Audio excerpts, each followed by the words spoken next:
Dust from the broken asteroid drifted past the window in slow, lazy spirals.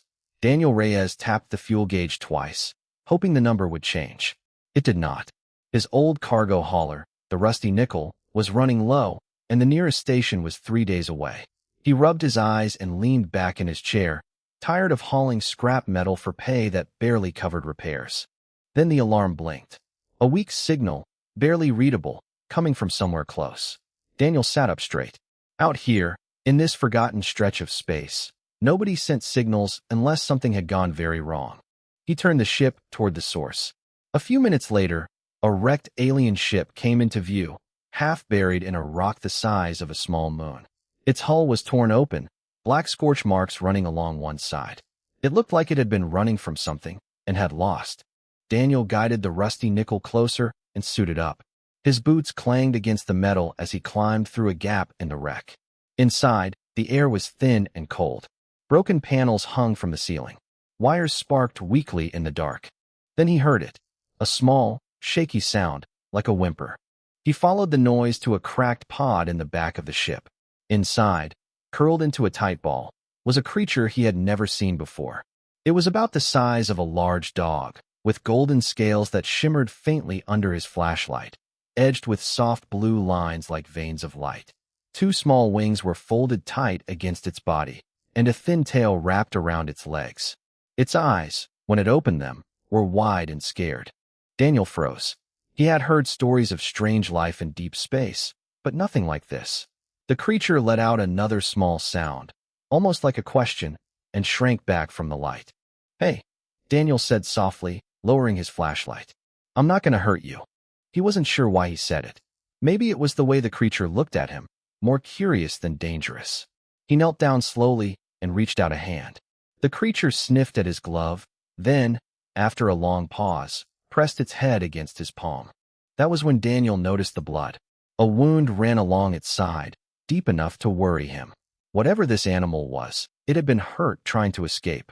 He looked around the wrecked ship. In the corner, a small console still blinked with a dim light. Daniel walked over and tapped a few buttons, careful not to break anything else. Broken symbols flickered across the screen before settling into a language his translator could partly read. The words were simple but chilling. Cargo, 1 Virolith hatchling. Species status, sapient. Value, priceless. Handle with extreme caution. Buyers waiting.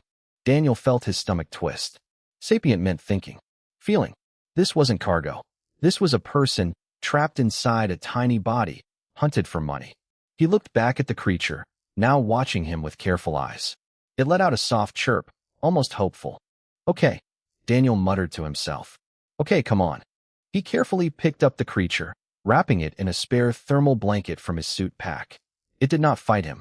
Instead, it curled against his chest, shivering, and let out a long breath, like it had been holding it in for a very long time. Back on the Rusty Nickel, Daniel laid the creature down on a makeshift bed near the engine room, where the ship was warmest. He cleaned its wound as best he could with his basic medkit, murmuring quiet words the whole time, though he doubted it understood him. As he worked, the creature's scales pulsed faintly, shifting from a nervous, dim gold to a soft glow, almost like it was calming down because of his voice. "I'm going to call you Scout," Daniel said, half to himself, "since you clearly went looking for trouble." Scout let out a small sound that almost sounded like a laugh. Daniel didn't know it yet, but the moment he lifted that creature into his arms, he had made himself a target. Far across the sector, tracking signals buried deep in the wreck were already sending out a quiet, steady pulse, calling every hunter, poacher, and bounty chaser who had ever dreamed of catching a Virolith. The chase was about to begin, and Daniel Reyes, an ordinary cargo pilot with a beat-up ship and barely enough fuel to get home, was standing right in the middle of it. He checked the ship's systems one more time, glanced at Scout sleeping peacefully by the engine, and set a course for the nearest safe zone. He had no idea how far that safety would really stretch. 3 days out from the wreck, Daniel noticed his scanner blinking with more traffic than usual. Ships passing through this stretch of space were rare. Now there were 4 of them, all moving in the same direction as him. He frowned at the screen. That's not a coincidence. Scout, curled up on the small bench beside the pilot's seat, lifted its head. Its scales had healed nicely over the past few days, the wound now just a thin scar hidden beneath golden plates. The creature had grown more comfortable, following Daniel around the ship like a curious shadow, chirping at buttons and blinking lights. Daniel opened a comm channel to the nearest trade outpost, hoping for backup. A tired-looking officer answered, barely glancing at the screen. "Look, mister," the officer said. "We don't have ships out that far. That sector's outside our patrol range. If you're being followed, that's on you." "There's a creature on board," Daniel said. "A living being. Someone's hunting it." The officer paused, then shook his head. "Not our jurisdiction. Sorry." The channel cut off. Daniel stared at the blank screen for a long moment before sighing and looking over at Scout. "Guess it's just us." That night, while Daniel checked the engine, one of the ships finally caught up close enough to hail him. The face that appeared on his screen was sharp-featured, pale gray skin, and eyes that studied him like a predator sizing up. "You have something valuable," Vorix said, his voice calm and businesslike. Daniel glanced at Scout, who had gone very still. "It's not mine to sell," Daniel said. "It's not property." Vorix's expression didn't change. "Everything has a price, human, even stubbornness." The channel cut, and within minutes, Daniel's scanner lit up with warning signals. Two smaller ships broke away from Vorix's group, and Daniel's hands moved quickly over the controls. The rusty nickel wasn't built for combat, its old thrusters groaning as he pushed them past safe limits, weaving between chunks of rock in the asteroid field surrounding them. Scout let out a frightened chirp and scrambled toward Daniel, pressing against his leg. "Hang on," Daniel muttered, gritting his teeth as a shot grazed the side of his ship, sending sparks flying from a damaged panel. He ducked the rusty nickel behind a large asteroid, cutting his engines for a moment to let the pursuing ships lose track of him. It worked, barely. The two smaller ships shot past, confused, giving Daniel just enough time to slip further into the asteroid field. As his heart pounded and his hands shook slightly on the controls, Daniel felt something warm press against his side. Scout had climbed into his lap, shivering, its scales glowing a soft, worried blue. "It's okay," Daniel whispered, though he wasn't sure he believed it himself. "I'm not letting them take you." For a moment, something strange happened. A faint, warm feeling brushed against the edge of his mind, gentle and curious, like a question he couldn't quite hear. Scout's eyes were fixed on him, glowing faintly. Daniel blinked, unsure if he had imagined it. He didn't have time to think about it further. His scanner beeped again. More ships were arriving, drawn by the same signal, all hunting the same prize. Daniel looked at the fuel gauge, then at his outdated weapons system, barely functional after years of neglect. He was outgunned, outnumbered, and completely alone out here. But looking down at Scout, trembling yet trusting him completely, Daniel felt something shift inside him. This wasn't just about surviving anymore. "All right," he said, more to himself than to Scout. "If they want to fight, I'll give them one they won't forget." He turned the ship deeper into the asteroid field, already planning his next move. Behind him, more hunters gathered like wolves circling their prey, each one convinced this would be an easy catch. None of them yet understood what kind of man they were dealing with. Sweat rolled down Daniel's neck as he crawled through the cargo hold, pulling loose wires from an old mining charge. He had bought a crate of these years ago for breaking apart rock deposits, never once thinking he'd use them as weapons. "This is either genius or the dumbest idea I've ever had," he muttered, connecting a small remote detonator to the charge. Scout watched from a safe distance, head tilted, clearly puzzled by the human's strange behavior. Daniel had spent the last several hours studying old naval battle records, stories his grandfather used to tell him about early human sea wars, when small ships used clever tricks instead of brute strength to survive against larger enemies. Terrain, timing, deception, those were his only real weapons now. He placed 3 mining charges at key points along a narrow channel between 2 large asteroids, a path any pursuing ship would likely take if they wanted to catch him quickly. Then he pulled back to the rusty nickel and waited. It didn't take long. 2 small poacher ships entered the channel, moving fast and confident, clearly expecting an easy kill. Daniel's finger hovered over the detonator. "Come on," he whispered. "A little closer." When the ships reached the middle of the channel, Daniel pressed the button. The charges exploded outward, sending chunks of rock slamming into both ships. One spiraled out of control, crashing into a nearby asteroid. The other, damaged but still active, turned and fled, radioing frantically to the others. Daniel let out a breath he hadn't realized he was holding. One trick down. Scout let out an excited chirp, its scales flashing bright gold for a moment, like it understood exactly what had happened. Word spread fast through hunter channels. The idea of an ordinary human pilot using homemade traps to fend off armed poachers spread like wildfire, mixing confusion with grudging respect. Some hunters, cautious and unwilling to risk their ships, began hanging back, waiting to see how things played out. But Daniel knew this was only the beginning. Vorexil was not the type to give up so easily. Over the next 2 days, Daniel used every trick he could think of. He rerouted extra power from his cargo systems into his shields, giving himself brief bursts of extra protection during close calls. He used decoy signals to confuse tracking systems, sending false distress calls in different directions to scatter smaller hunting groups. Each time he outsmarted another group, his reputation grew. Hunters spoke of the mad human, defending his creature with nothing but scrap metal and stubborn will. Through it all, something else was changing. Scout's bond with Daniel deepened. The creature began following his emotions closely, sensing fear or determination even before Daniel spoke a word. Its scales pulsed differently depending on its mood. Calm blue when safe, nervous gold when scared, and a warm amber glow whenever it sat close to Daniel. One quiet evening, while Daniel patched a hole in the ship's hull, he felt that same faint touch in his mind again, warmer this time, almost like a whisper of comfort. He turned to see Scout watching him from across the room, eyes glowing softly. "Are you talking to me?" Daniel asked quietly. Scout blinked, then let out a soft chirp, pressing its head gently against Daniel's arm. It wasn't words, not exactly, but it was something. A connection neither of them fully understood yet, but one that felt important. Daniel smiled slightly, despite the exhaustion weighing on him. "Guess we're a team now, huh?" But even as hope flickered between them, Daniel knew their luck wouldn't last forever. His makeshift defenses had worked against smaller, disorganized groups, but Vorexil was gathering a much larger, better-armed fleet, moving steadily closer with each passing hour. Daniel checked his scanners one final time before settling in for a short rest. The readings showed multiple large ships approaching from the outer edge of the asteroid field, moving with purpose and coordination. This was no longer a chase. This was about to become a siege. The asteroid field, once a safe hiding place, now felt like a trap closing in.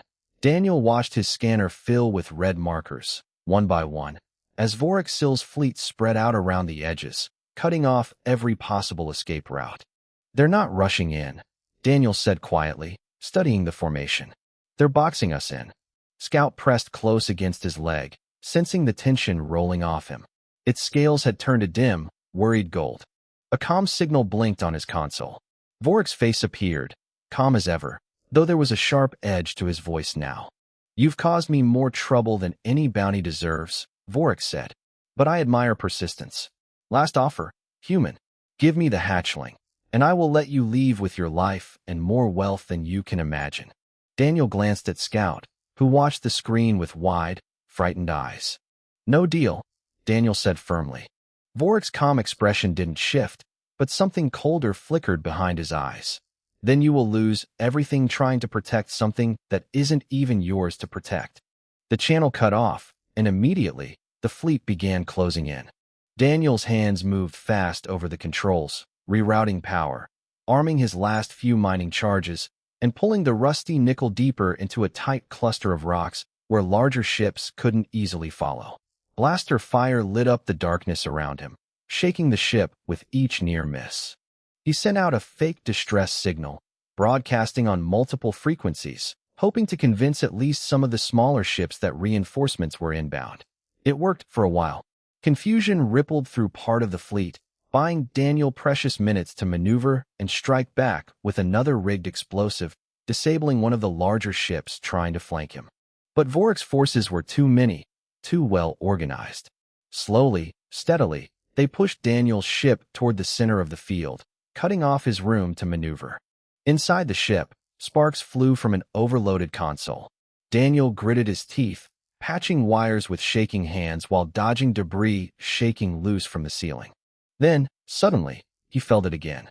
That strange warmth in his mind, stronger this time, clearer. Images flickered at the edge of his thoughts, not words, but feelings and pictures. Scout, showing him glimpses of its past. A large, glowing nest filled with dozens of golden hatchlings. Hunters arriving, weapons raised, voices arguing over profit rather than mercy. Screams that were not human, cut short one by one. An entire species, hunted nearly into extinction, their intelligence ignored simply because it was profitable to pretend they were mindless animals. Daniel's chest tightened with anger and sorrow. He hadn't expected to feel this strongly. He looked down at Scout, trembling yet trusting him completely despite everything it had witnessed. "They don't get to do that again," Daniel said quietly, determination hardening in his voice. "Not while I'm still breathing." He pushed the ship harder, weaving through narrow gaps between asteroids that larger enemy ships couldn't follow. He used his remaining charges wisely, striking key points along the enemy formation, disabling engines rather than aiming for destruction, buying himself space and time. Still, the numbers were against him. One of Vork's larger ships finally cornered him in a wide, open pocket of the asteroid field, weapons locking onto the rusty nickel with no more rocks left to hide behind. Daniel's heart pounded as warning alarms blared through the cockpit. He had no more tricks left, no more charges, no more fuel for another daring maneuver. Scout let out a desperate, high-pitched cry, its scales suddenly blazing bright gold, brighter than Daniel had ever seen. For a moment, everything around them seemed to hold its breath. Daniel gripped the controls tightly, refusing to look away from the incoming ship, refusing to let fear win. "Whatever happens," he said quietly to Scout, "I'm glad I found you." The enemy ship's weapons charged fully, a bright light building in its cannons, ready to fire. Then, out of nowhere, a new signal flashed onto Daniel's scanner. Unknown ships, several of them, approaching fast from beyond the asteroid field's edge. For a heartbeat, Daniel thought the new arrivals were more of Vork's hunters, come to finish the job. Then his scanner pulled up their markings, old but familiar shapes he hadn't seen in years. Human ships. 6 of them, battered but armed, cutting through the darkness with practiced precision. A voice crackled over the comm, rough and steady. "This is the settlement ship Wanderlight. We picked up your distress call 3 days ago and figured a fellow human might need a hand. Looks like we got here just in time." Daniel let out a breath of stunned relief. "You have no idea how right you are." The Wanderlight's captain, a weathered woman named Grace Nolan, had spent decades leading a small group of settlers and ex-military volunteers who lived on the edge of known space, far from any official patrol lines. They were used to fending for themselves, and word of a lone human defending an innocent creature against overwhelming odds had struck a chord with her crew. "We don't have much," Grace said, "but we don't leave one of our own hanging either." The newly arrived ships spread out, engaging Vork's fleet with sudden, coordinated bursts of fire. Their weapons were older, patched together from scavenged parts, but their pilots knew every trick of guerrilla combat, striking fast and retreating before enemy ships could properly respond. Daniel felt a surge of hope rush through him. He gripped the controls tighter, weaving the rusty nickel through the chaos, using the sudden confusion to strike back at the ship cornering him earlier. A well-placed shot disabled its weapons systems just as it prepared to fire. The battle shifted quickly. Vork's forces, confident only moments ago, now found themselves caught between organized resistance and Daniel's unpredictable tactics. Ships that had been chasing an easy bounty suddenly found themselves outmatched and outmaneuvered. Vork's voice crackled furiously over an open channel. "Fall back. Regroup at the outer marker." Daniel watched as the remaining enemy ships began retreating, scattering through gaps in the asteroid field. Only Vork's personal ship lingered, weapons still charged, clearly unwilling to accept defeat so easily. "This isn't over," Vork snarled through the comm, his composed mask finally slipping to reveal raw anger beneath. "You have no idea who you've made an enemy of. The syndicate funding this hunt reaches further than you can imagine." Before Daniel could respond, Scout let out another sharp cry, its scales blazing brighter than ever. gold light spilling from its small body like sunlight breaking through storm clouds. A wave of warm, protective energy pulsed outward, gentle yet powerful, washing harmlessly over Daniel's ship while causing Vork's targeting systems to flicker and fail. Startled, Vork's ship jerked backward, weapons falling silent. For a brief moment, his cold eyes met Daniel's through the static-filled screen, filled with something that almost looked like fear. Then, without another word, Vork's ship turned and fled, vanishing into the darkness beyond the asteroid field. Silence settled over the battlefield, broken only by the quiet hum of damaged engines and scattered debris drifting past the windows. Daniel slumped back in his seat, adrenaline slowly fading, leaving exhaustion in its place. Scout curled up beside him, its glow softening back into a calm, steady blue. Grace's voice came through the comm again, warmer this time. "You all right over there, stranger?" Daniel let out a tired laugh. "Better than I expected, honestly." "That little one of yours," Grace said, clearly having seen the burst of light on her own scanners. "That's no ordinary animal, is it?" Daniel looked down at Scout, who blinked up at him with calm, trusting eyes. "No," he said softly. "Definitely not." As repair crews from the Wanderlight began assisting with damage control, Daniel finally allowed himself a moment to relax, grateful beyond words for the unexpected help of strangers willing to stand beside him against impossible odds. But even as relief settled in, Daniel knew this victory was only the beginning. Vork's warning echoed in his mind, a reminder that far larger forces were still out there, forces that wouldn't give up so easily on something as valuable as Scout. The fight to protect his new companion had only just begun. Repairs took nearly a week. The Wanderlight's crew worked alongside Daniel, patching hull breaches, replacing burnt wiring, and reinforcing what was left of the rusty Nichols' aging frame. In that time, Daniel got to know Grace Nolan and her small community of settlers, people who had chosen to live far from crowded human space, valuing freedom and community over safety and comfort. Scout, healing well and growing more confident each day, quickly became a favorite among the settlers' children, who giggled every time its scales shifted colors with its mood. Daniel watched from a distance one afternoon, smiling as Scout playfully chased a beam of light across the cargo bay floor, its earlier fears slowly fading into simple, joyful curiosity. "It's strange," Grace said, walking up beside him. "A week ago, that creature was cargo to be sold. Now look at it." Daniel nodded slowly. "It was never cargo. Just took the wrong people trying to convince everyone otherwise." Grace studied him for a long moment. "You know Vork's warning wasn't empty, right? Whoever's funding this hunt, they're not going to just let this go." Daniel sighed, running a hand through his hair. "Yeah, I figured as much." That evening, Daniel gathered with Grace and a few of her senior crew members to discuss what came next. The information Scout had shared through their strange, growing connection painted a grim picture. An organized network hunting virulith hatchlings across multiple systems, selling their scales and blood on black markets for outrageous prices, all while denying their sapience to avoid moral or legal consequences. "If there's a nest out there," Daniel said, "there might be more hatchlings. More scouts." Grace crossed her arms, considering this carefully. "You planning on hunting down an entire trade network with one beat-up freighter and a handful of settlers?" Daniel managed a tired smile. "When you say it like that, it sounds insane." "It is insane," Grace said, though her eyes carried a spark of determination. "But so was flying 6 broken-down ships into a fight we had no business winning.